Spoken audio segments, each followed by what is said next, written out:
Caring and sharing نہ ہو تو کیا تربیت کریں گے بچوں کی؟ ہم کیا اگر ان کا وقت نہ دیں، ان کے ساتھ نہ دیں؟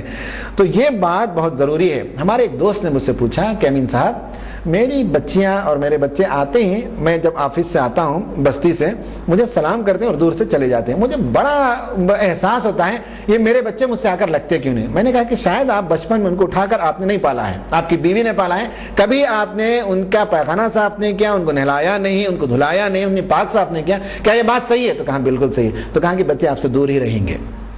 جو بچوں کے ساتھ گھل مل جاتے ہیں، بچوں کو نہلانا، بچوں کی تیاری کرانا، کپڑے پہنانا، ہوم ورک کرانا، کبھی ان کے ساتھ کھیلنا، کبھی ان کے ساتھ لڑنا، کشتی لڑنا، کرکٹ کھیلنا، بچوں کے ساتھ آدمی جب وقت بتاتا ہے اور جو فرینڈلی ماحول میں ڈیولپ ہوتے ہیں تو بچے اپنے والدین کے ساتھ بے تکلف ہوتے ہیں، جن میں ان کی اصلاح کرنا، تربیت کرنا بڑا آسان ہوتا ہے۔ اللہ کے رسول سے زیادہ کسی شخصیت کا تصور کر سکتے ہیں، بزرگ شخصیت کا؟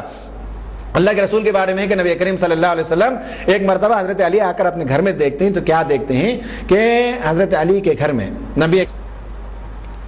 نبی کریم صلی اللہ علیہ وسلم حضرت علی کے گھر میں، بی بی فاطمہ کے گھر میں، اور حضرت علی گھر کا دروازہ کھول کر آ کر دیکھتے ہیں تو کیا دیکھتے ہیں؟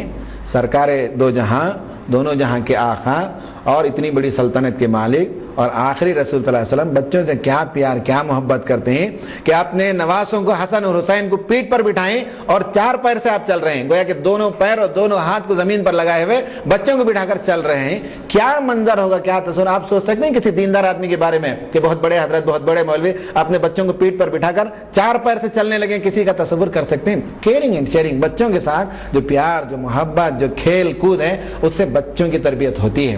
اس کے بارے میں ایک بات یہ کہی جاتی ہے کہ یہ سب بچوں کے لیے ایموشنل بینک ڈپازٹ کہا جاتا ہے۔ جس طرح سے آپ بینک میں پیسے ڈپازٹ کرتے جاتے ہیں، پیسے جمع کرتے جاتے ہیں، پھر آپ کبھی چیک لکھ کر نکالتے ہیں تو پھر بھی آپ کا سرمایہ باقی رہتا ہے۔ آپ کا ڈپازٹ کم اور چیک زیادہ ہو تو چیک باؤنس ہو جاتا ہے۔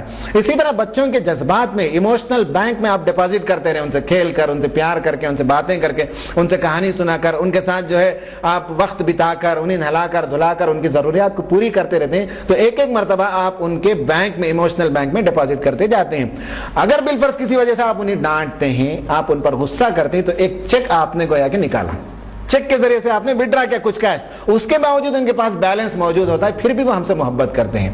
ہمارا حال یہ کہ بینک ڈپازٹ تو خالی ہے، وہاں ایموشنل بینک ڈپازٹ، چیک پر چیک جو ہم کیش کرتے چلے جاتے ہیں تو ہر چیک باؤنس ہو جاتا ہے، ہر چیک باؤنس ہوتا ہے۔ بچے ہم سے باغی اس لیے ہوتے ہیں کہ وہاں ایموشنل بینک ڈپازٹ ہے ہی نہیں، اور ہر دن ہم چیک جو ہے وڈرا کرنا چاہتے ہیں۔ اس لیے ایموشنل بینک ڈپازٹ بچوں سے پیار، محبت، انسیت، کھیل کود، ان کی ضروریات پوری کر کے خوب ڈپازٹ کو جمع کرنا چاہیے۔ بچوں کو کبھی بھی کام والیوں کے حوالے نہیں کرنی چاہیے، نوکرانیوں کے حوالے۔ نوکرانی کون آتے ہیں؟ جن کے گھروں میں کھانا پانی نہیں ہوتا ہے، جن کی زبان صحیح نہیں ہوتی، جو غیر مہذب ہوتے آتے ہیں اور ہمارے گھروں میں کام کرتے ہیں۔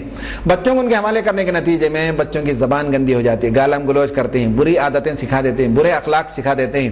اس لیے ہماری خواتین کو چاہیے کہ اگر کام کاج کا بوجھ زیادہ ہو، پکانے کے لیے اور کپڑے دھونے کے لیے تو نوکرانی رکھ لینی چاہیے، لیکن بچوں کو پالنے اور بچوں کی تربیت کرنے کے لیے بچوں کو کسی نوکرانی کو نہیں رکھنا چاہیے، بلکہ ہم کو خود ان کی تربیت کرنی چاہیے۔ کیئرنگ اینڈ شیئرنگ میں جو چیزیں ہیں وہ یہ کہ ان کے کام ہم کریں بچوں کے۔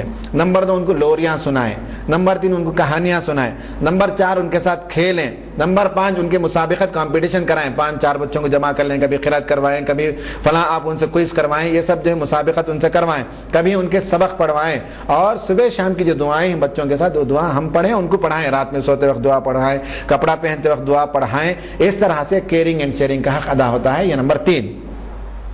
نمبر 4 یہ ہے کہ بچوں کے لیے رول ماڈل ماں باپ سے زیادہ کوئی اور نہیں ہے۔ کہا جاتا ہے سائیکالوجی میں کہ 90% آف دا بیہیویئر از امیٹیٹڈ، 90% بچے جو کچھ عمل کرتے ہیں وہ نقل کرتے ہیں، دوسروں کی دیکھ کر سیکھتے ہیں، اور سب سے بڑا ذریعہ ماں باپ ہوتے ہیں جن کو دیکھ کر بچے سیکھتے ہیں۔ ماں باپ نماز کے عادی ہوں تو بچے خود سے جاتے ہیں، بولنے کی ضرورت نہیں۔ ماں باپ اجتماعات کو جاتے ہیں، قرآن پڑھتے ہوں، نیک ہوں، سچ بولتے ہوں تو بچے بھی ویسے ہوتے ہیں۔ اگر بچے دیکھتے ہیں کہ باپ جو ہے کسٹمر کو جھوٹ بولتا ہے، فون میں کہتا ہے کہ مجھے بخار ہے، میں فلاں کام میں ہوں، میں آ نہیں سکتا، بچہ دیکھتا ہے کہ باپ تو صحت مند ہے لیکن پارٹی کو اور کلائنٹ کو جو ہے ٹرکھانے کے لیے اس طرح کی باتیں کرتا ہے، تو بچے پر اس کے منفی اثرات ہوتے ہیں۔ وہ رول ماڈل ہم کو دیکھتا ہے، اور ہم اگر ایسے ہیں تو بچے بھی ویسے ہی بننے لگتے ہیں.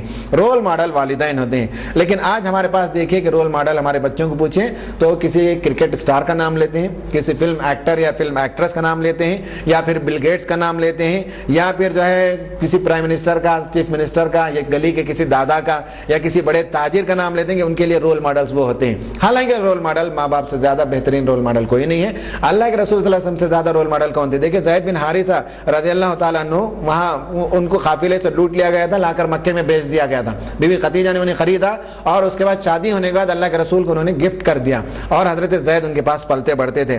بعد میں حج کے لیے جب آئے یمن سے باز لوگ, تو زید بن حارثہ کا چچا بھی تھا, اس نے دیکھ لیا کہ مکے کے اندر ہمارا بھتیجا موجود ہے, تو گیا اور زید بن حارثہ کے والد کو سنایا. پھر چچا اور والد دونوں آئے, آ کر بچے کو انہوں نے ڈیمانڈ کیا, طلب کیا. تو اللہ کے رسول نے کہا کہ میں تو بچے سے نہیں کہہ سکتا کہ جاؤ میرے گھر سے نکل کر, میں نہیں کہہ سکتا, یہ تمہارا بچہ ہے, یہ تمہاری ذمہ داری ہے, اب اس سے پوچھو کہ کیا وہ چاہتا ہے.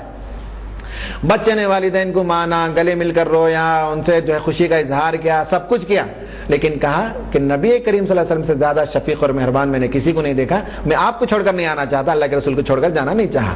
یہ ہے رول ماڈل, جس سے جاذبیت کشش کہ بچے جو ہیں ہم سے وابستہ ہوں تو ڈنڈے کی بنیاد پر نہیں ہے, اور کوئرشن اور قوت قاہرہ اور پاور ٹول استعمال کر کے بچوں کو اپنے کنٹرول میں نہیں رکھنا چاہیے. بچوں کو ہمارا رول ماڈل اتنا اچھا ہو, بچے ہم سے چمٹے رہیں, یہ یقین ہم کو ہونا چاہیے. رول ماڈل میں ایک بات میں عرض کرتا ہوں کہ ہمارے دوست نے کہا تھا کہ عرب کے جب وہ عرب میں پڑھتے تھے تو ایک عرب کا لڑکا امریکہ جا رہا تھا پڑھنے کے لیے. ان کے خاندان والوں نے بڑی مخالفت کی کہ یہ لڑکا امریکہ جائے گا, بہت برا ماحول ہے, یہ ہے وہ ہے, بچہ گندا ہو جائے گا. لیکن باپ نے کہا نہیں, ایسا نہیں ہوگا. جاتے وقت باپ نے کچھ نصیحت نہیں کی, بچوں جیسے عموماً لوگ کرتے ہیں کہ صاحب امریکہ جائیں تو ایسا نہ کریں, ویسا نہ کریں, یہ نہ کریں, یہ نہیں کہا, خاموش رہا. جب جانے لگا بچہ, ایئرپورٹ میں گلے ملا, ملاقات کیا, اور بیٹے سے کہا کہ بیٹا مجھے تجھ پر اعتماد ہے, خدا حافظ, بھیج دیا.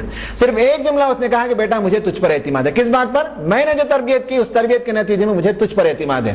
اور وہ گیا امریکہ, پڑھ کر واپس لوٹا, بہت پاک صاف اعلیٰ اخلاق و کردار کے ساتھ واپس لوٹا. ذرا برابر اس کے کردار کے اندر آنچ نہیں آیا. اس کی وجہ یہ ہے کہ اعتماد, بچے کو انہوں نے کہا کہ مجھے تجھ پر اعتماد ہے. رول ماڈل, باپ جس طرح سے ہوتا ہے بچہ ویسے ہوتا ہے. باپ نے اظہار کر دیا کہ مجھے تجھ پر اعتماد ہے تو بیٹا بھی ویسے ہوا. یہ چیز ہے کہ بچوں کو آپ رول ماڈل پیش کریں اور آپ اپنی زندگی سے ان کے سامنے یہ رول ماڈل پیش کریں.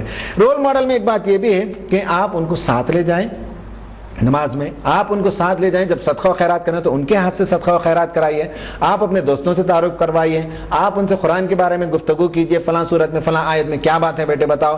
تو اس طرح سے آپ کا کردار ان کے ساتھ جو ہوگا تو وہ آپ کو دیکھ کر, باپ کو اور ماں کو دیکھ کر بچے بہت کچھ سیکھ لیتے ہیں. انہیں بولنے اور نصیحت کرنے سے زیادہ عمل کی کتاب کو پڑھتے ہیں, وہ ہماری عمل کی کتاب کو پڑھ کر وہ درست ہوتے ہیں. تو اس طرح سے بچوں کی تربیت میں 4 نفسیاتی پہلو کو سامنے رکھنا چاہیے. ایک یہ ہے کہ ان کی خودی کو ہم پروان چڑھائیں. نمبر 2 یہ کہ ان کی اچھی کہانی لکھیں. نمبر 3 یہ ہے کہ ان کے ساتھ وقت بتائیں اور توجہ دیں اور کیئرنگ اور شیئرنگ کریں.